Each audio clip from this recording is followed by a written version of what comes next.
Newton's first law of motion states that an object at rest will remain at rest unless acted upon by an external non-zero force. So here I have my Newton's cradle, and it will remain at rest because there's no force acting on it.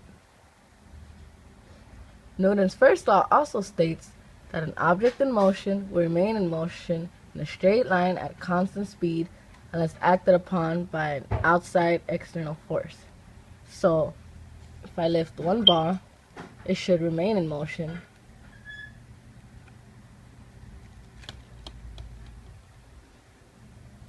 And that's Newton's first law of motion.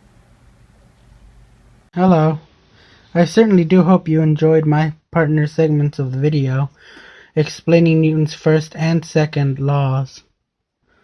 As you can guess, I'll inform you about Newton's third law, action and reactionary forces. In our world, no force can exist on its own. In order for a force to exist, there must exist an equal and opposite.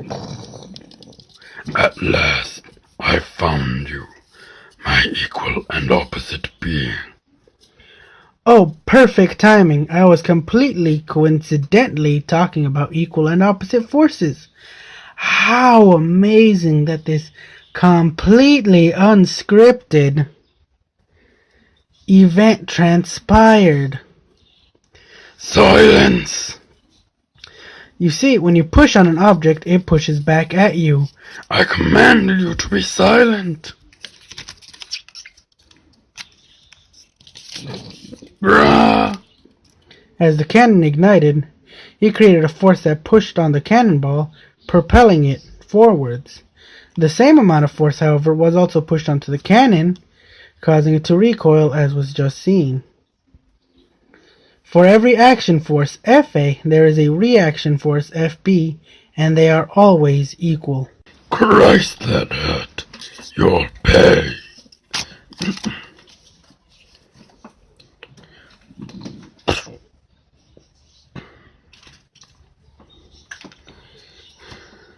Cinnamon Toast Crunch, what the heck happened? Without the force of the cannonball pushing back on the cannon, the whole system was treated as one object. The cannon and the cannonball stayed together, thus creating horrible aim. Alright then, I'll just punch you. What in the... See, without the force of my face pressing against his fist, there was no force to stop his movement. As such, it didn't stop until he did. It just phased through. Impossible. How could you control physics like that? I can only do so when I'm doing an educational video about physics. Well, it matters not. Physics can't stop my death ray.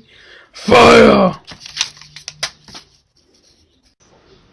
Timber!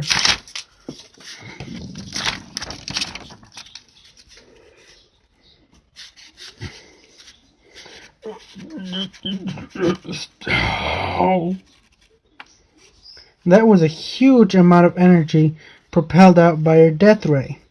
Since the amount of force an object can exert is proportional to its mass, your massive death ray could fire a powerful beam.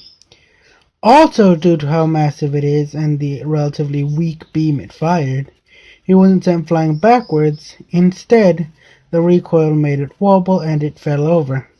Simple physics. Oh. You want to hear me talk about Newton's cradle? No.